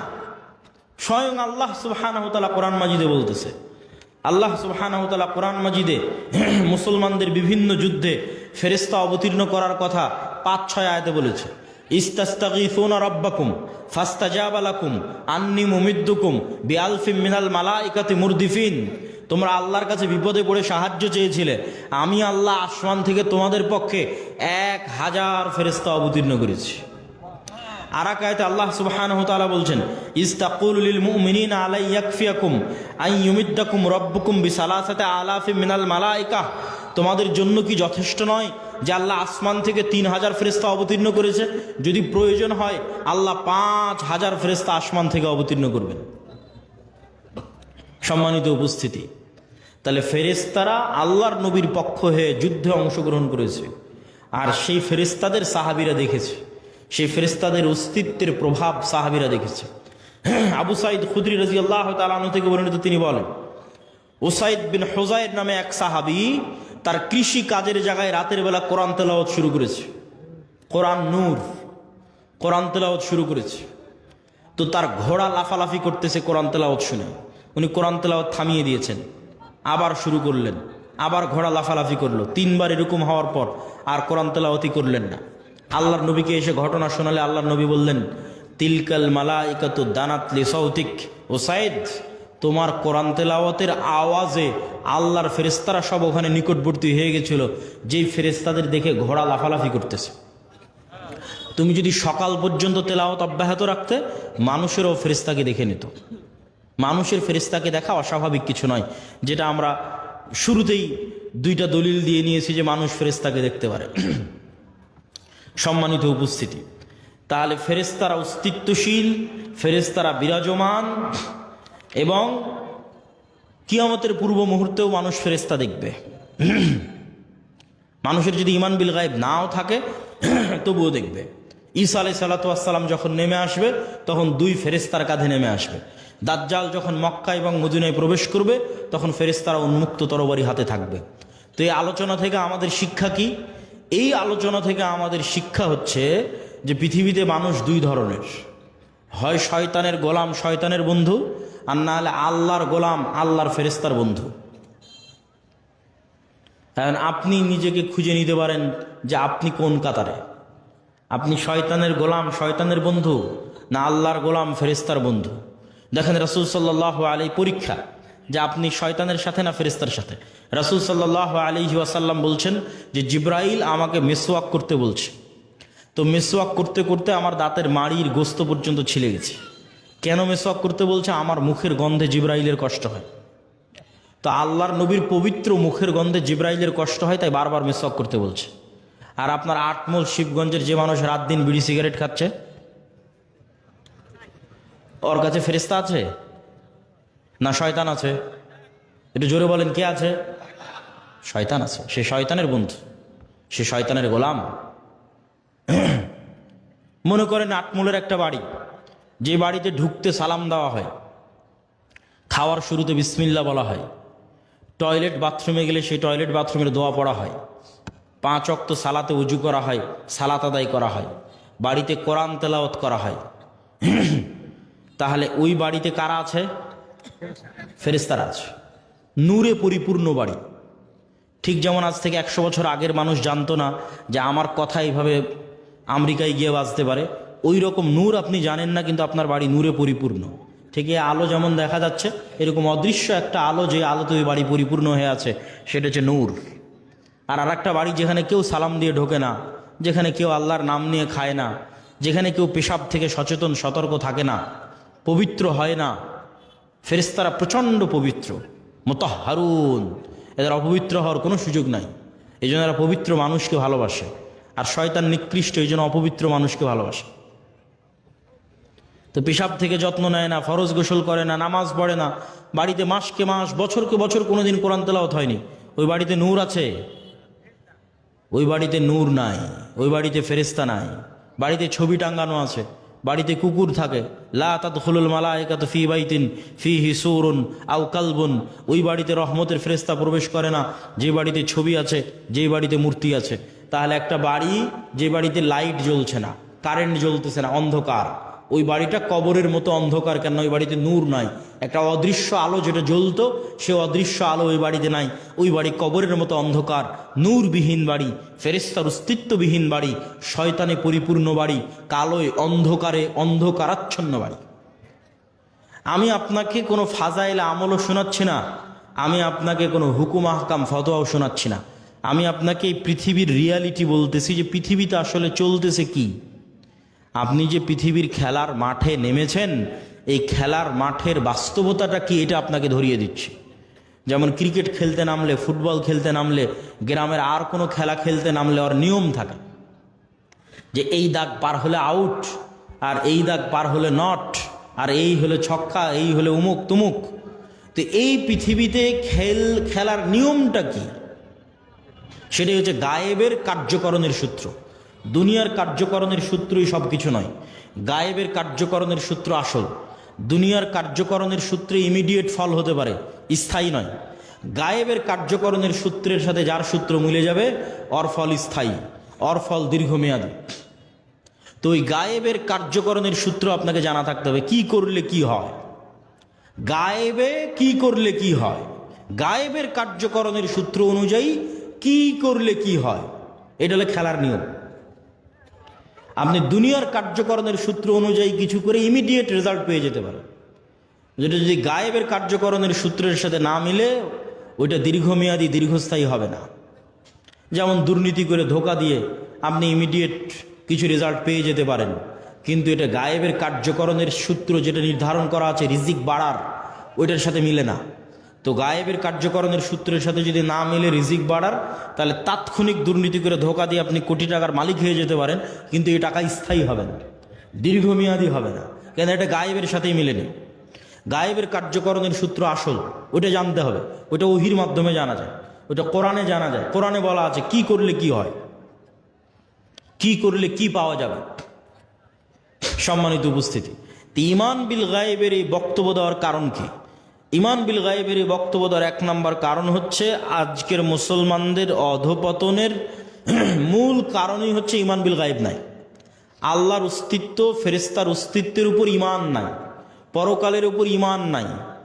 এই জন্যই তো মন্দির পাহারা দিয়ে শিরক করে ভোট নিয়ে ক্ষমতায় যেতে হবে। কেননা আল্লাহর অস্তিত্ব, আল্লাহর ক্ষমতা, গায়েবের মদদ, গায়েবী মদদের উপর ঈমান নাই। আর গায়েবী মদদ ছাড়া মুসলমানদের বিজয় অতীতে কোনোদিন হয়নি, ভবিষ্যতে কোনোদিন হবে না। অতীতে যদি একবারও হতো তাও না হয় বলতাম যে হ্যাঁ একবার হয়েছে। অতীতে প্রত্যেক বিজয় গায়েবী মদদে, প্রত্যেক বিজয়, প্রত্যেক নবী রাসূল, প্রত্যেক বিজয়ী নেতা যখন বিজয় অর্জন করেছে তখন সে দুর্বল, দুনিয়ার দৃষ্টিতে দুর্বল, কিন্তু বিজয় অর্জন হয়েছে। সুলতান সালাহুদ্দিন আইয়ুবী যখন হিত্তিনে বিজয় অর্জন করে তখন সালাহুদ্দিন আইয়ুবী ইউরোপীয় ক্রুসেডারদের তুলনায় দুর্বল। সুলতান মোহাম্মদ আল ফাতেহ যখন ইস্তাম্বুল বিজয় করে তখন সুলতান মোহাম্মদ আল ফাতেহ বাইজেন্টাইন সাম্রাজ্যদের তুলনায় দুর্বল। যখন সুলতান জহিরুদ্দিন আল বেরবাস হালাকু খাঁ চেঙ্গিস খাঁকে পরাজিত করে তখন পুরো দুনিয়াতে হালাকু খাঁ চেঙ্গিস খাঁকে পরাজিত করতে পারবে এরকম কোনো শক্তি, এরকম কোনো সাহস পৃথিবীতে ছিল না। তাহলে কত দুর্বল জহিরুদ্দিন আল বেরবাস। মোহাম্মদ সাল্লাল্লাহু আলাইহি ওয়াসাল্লাম যখন বদর, ওহুদ, খন্দকে যুদ্ধ করে তখন মোহাম্মদ সাল্লাল্লাহু আলাইহি ওয়াসাল্লাম মক্কার কাফের মুশরিকদের তুলনায় অনেক অনেক দুর্বল। আমর ইবনুল আস, খালিদ ইবনুল ওয়ালিদ এরা যখন জেরুজালেম বিজয় করে, ওমর ইবনুল খাত্তাব এবং সাহাবীরা যখন মিশর, শাম, রোমান, পারস্য বিজয় করে তখন রোমান পারস্যদের তুলনায় তারা দুর্বল। ইউশা বিন নুন যখন জেরুজালেম বিজয় করে তখন ইউশা বিন নুন, জেরুজালেমের আমালেকা গোত্র কি ভয়ঙ্কর, কোরআনে আল্লাহ সুবহানাহু ওয়া তাআলা সেই ঘটনা তুলে ধরেছে। আল্লাহ যখন মুসা আলাইহিস সালামকে বললেন যে যাও তোমার কওম নিয়ে যুদ্ধ করো, তখন মুসা আলাইহিস সালামের কওম কি বলল? ইযহাব আনতা ওয়া রাব্বুকা ফাকাতিলা। কেন? আমালেকা গোত্র বিশাল দেহি, ভয়ঙ্কর শক্তিশালী, কেউ সাহস করেনি এদের সাথে যুদ্ধ করে বিজয় অর্জন সম্ভব। মুসা তুমি আর তোমার আল্লাহ গিয়ে যুদ্ধ করো।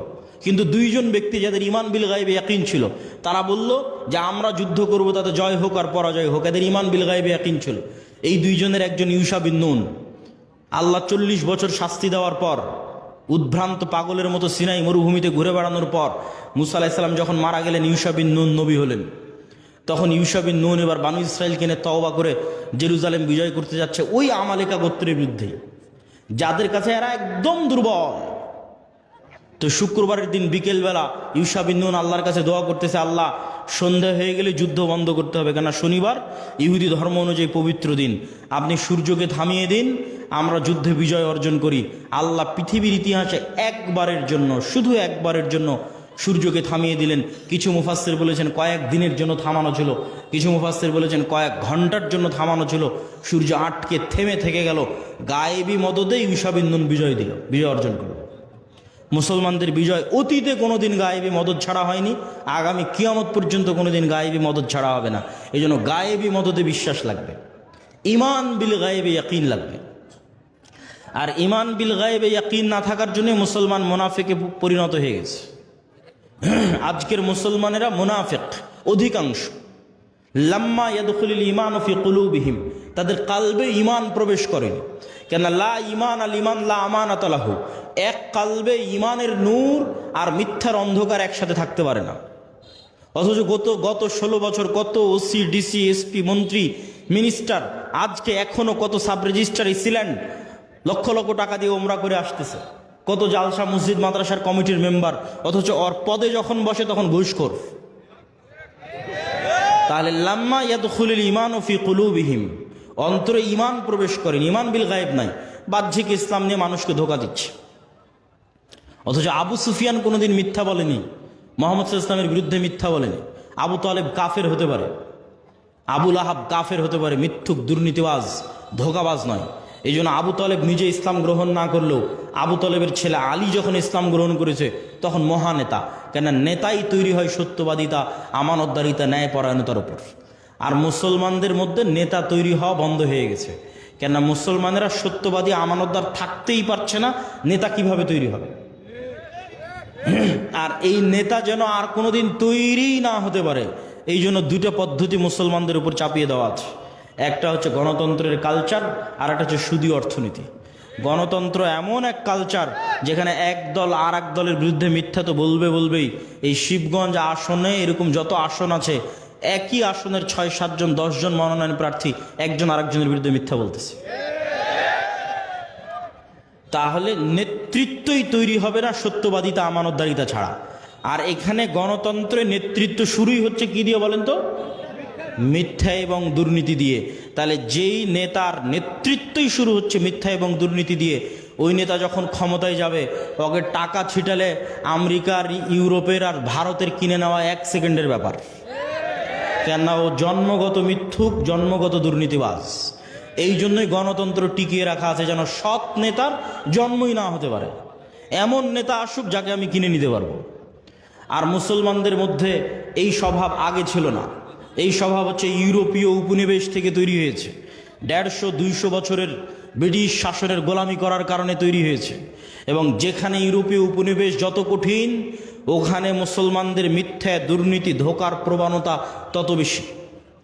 যেখানে ইউরোপীয় উপনিবেশ যত কঠিন, ওখানে মুসলমানদের মিথ্যা, ধোঁকা, দুর্নীতির প্রবণতা তত বেশি। আপনি পরীক্ষা করে দেখতে পারেন। বিস্তারিত আজকে এই বক্তব্যে বলতেছি না, আমার অন্য বক্তব্যে বিস্তারিত বলা আছে। কিন্তু এইখান থেকে আপনাকে শিখতে হবে যে নেতৃত্বের বিকাশই হয়, তৈরি হয় সত্যবাদিতা, আমানতদারিতে, ন্যায়পরায়ণতার উপরে। ঈমান বিল গায়েব অন্তরে থাকলে, পরিপূর্ণরূপে ঢুকে গেলে ওইটা অটোমেটিক আসবে। এই জন্য আমাদের এমন একটা প্রজন্ম দরকার যে প্রজন্ম ঈমান বিল গায়েবে ইয়াকিন রাখে। আমাদের এমন একটা প্রজন্ম দরকার যে প্রজন্ম সত্যবাদিতা, আমানতদারিতা, ন্যায়পরায়ণতায় চুল পরিমাণ ছাড় দেয় না, বিক্রি হয় না। এরকম একটা প্রজন্ম দরকার যারা নিজ দিনের উপর কট্টর, যারা নিজ দিনের উপর কঠোর। আপনি ভারতের হিন্দু ধর্ম নিয়ে ট্রল করতে পারেন, মজাক করতে পারেন, ঠাট্টা করতে পারেন, কিন্তু তাদের ধর্ম যত ভ্রান্তই হোক, তারা তাদের দিনের উপর কঠোর থেকে একটা সেকুলার রাষ্ট্রকে হিন্দু রাষ্ট্র বানিয়ে দিয়েছে। আর আপনার নবীর দিন বিশুদ্ধ হওয়ার পরেও, 47 দিনের নামে রাষ্ট্র তৈরি করার পরেও, 71 এবং 24 হাজার হাজার মুসলমান রক্ত দেওয়ার পরেও এখনও আপনি মুখ খুলে বলতে পারেন না যে না, আমার দিনই ঠিক, আমার দিনই রাষ্ট্রে বাস্তবায়ন করতে হবে, সেকুলারিজম নয়। এটা মুখ খুলে বলতে পারেন না। কেন মুখ খুলে বলতে পারেন না? এটাই গোলামি, এটাই হচ্ছে গোলামি। এই গোলামির জিঞ্জির যতক্ষণ না ভাঙবে, ইবনে খালদুন বলেছেন রাষ্ট্র তৈরি হয় আসাবিয়া দিয়ে। যেই দিন মুসলমানেরা বলবে যে আমার দিনই ঠিক, আমার দিনই রাষ্ট্রে প্রতিষ্ঠিত হতে হবে, আল্লাহর নবীর সুন্নাতে ব্যক্তিগত পারিবারিক সামাজিক জীবনে কোথাও ছাড় দেবে না, সেই দিন স্বাধীন। এটাই স্বাধীনতা, এটাই গোলামির জিঞ্জির থেকে মুক্তি। আর আরেকটা কি বলেছিলাম, মিথ্যার কালচার তৈরি করা সুদ। আজকে যত মা বোন উপস্থিত আছে তাদের মধ্যে যতজন কিস্তিতে টাকা নিয়েছে, যতজন কিস্তিতে লোন নিয়েছে, তাদের মধ্যে শতকরা কতজন সত্য বলে? যতজন কিস্তিতে টাকা নিয়েছে তাদের মধ্যে শতকরা কতজন সত্য বলতে পারে? এবার আমি না, চলেন আল্লাহর নবী কি বলছে যে কয়জন সত্য বলতে পারে। আল্লাহর নবী বলছেন, আল্লাহুম্মা আউযুকা মিনাল মা'সামি ওয়াল মাগরাম, আল্লাহ ঋণ থেকে বাঁচতে চাই, পাপ থেকে বাঁচতে চাই। আর এক হাদিসে রাসূল সাল্লাল্লাহু আলাইহি ওয়াসাল্লাম আর এক দোয়ায় বলছে যে আল্লাহুম্মা আউযুকা মিন যাল'ইদ দাইনি ওয়া গালাবাতির রিজাল, আল্লাহ ঋণের বোঝা থেকে বাঁচতে চাই। সাহাবীরা জিজ্ঞেস করলেন, এত কেন লোন থেকে বাঁচতে চান? আল্লাহর নবী বললেন, মানুষ যখন লোন নেওয়া শুরু করে তখন মিথ্যা বলা শুরু করে। যেই দিন থেকে লোন নেওয়া শুরু, ওই দিন থেকে মিথ্যা বলা শুরু। আর মিথ্যা বললে নেতা তৈরি হবে না, গোলাম তৈরি হবে। তাহলে যে মা বোন কিস্তিতে লোন নিয়েছে এবং মিথ্যা বলতেছে প্রতিনিয়ত, ছেলেকে দিয়ে মিথ্যা বলাচ্ছে, এই সমস্ত পরিবার থেকে নেতা তৈরি হবে না, গোলাম তৈরি হবে। এই জন্য আমাদের কোথাও প্রকৃত নেতা নাই, সব জায়গায় গোলাম বসে আছে। কেননা মিথ্যুক মানেই গোলাম, দুর্নীতিবাজ মানেই গোলাম। এ আর একজনের কাছে টাকার কাছে বিক্রি হয়ে যাবে, গোলাম। সম্মানিত উপস্থিতি, বক্তব্যের শেষে গুরুত্বপূর্ণ কয়েকটা কথা। এই আটমূল সালাফিয়া মাদ্রাসা আল জামিয়া সালাফিয়ার সাথে অধিভুক্ত একটি শিক্ষা প্রতিষ্ঠান। এই প্রতিষ্ঠানকে সহযোগিতা করা, এই প্রতিষ্ঠানের পাশে দাঁড়ানো আপনাদের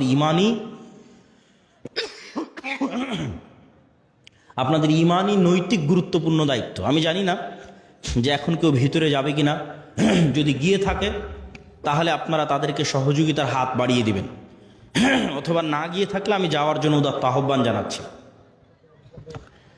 তবে জামিয়া সালাফিয়ার সাথে আর দাওয়া ইলাল্লাহর সাথে আপনাদের স্থায়ী সম্পর্কের খুব প্রয়োজন। এই একদিনের সম্পর্ক, যে বছরে একদিন আসলাম, বক্তব্য দিলাম, চলে গেলাম, এই সম্পর্কের কোনো দাম নাই। কেননা এই 1 ঘন্টা বক্তব্য দিয়ে, 1.5 ঘন্টা বক্তব্য দিয়ে আমি আপনাকে না 2টা কোরআনের আয়াত শিখাতে পারলাম, না 2টা সূরা শিখাতে পারলাম। কিন্তু যদি দাওয়া ইলাল্লাহর মাধ্যমে আপনার অঞ্চলে 10টা মক্তব চলে, তো ওই মক্তবে আপনার গ্রামের বাচ্চারা 2টা দোয়া শিখবে, 2টা কোরআনের আয়াত শিখবে, সেটাই আমরা সাদাকায়ে জারিয়া হিসেবে পাবো। এটাই সম্পদ। এখন পর্যন্ত প্রায় 7 শতাধিক মক্তব আর দাওয়া ইলাল্লাহর মাধ্যমে ট্রেনিং প্রাপ্ত শিক্ষক দিয়ে চলতেছে, যাদের ট্রেনিংয়ে কোনো টাকা পয়সা, যাতায়াত খরচ, থাকা খাওয়া সব দাওয়া ইলাল্লাহ জামিয়া সালাফিয়া।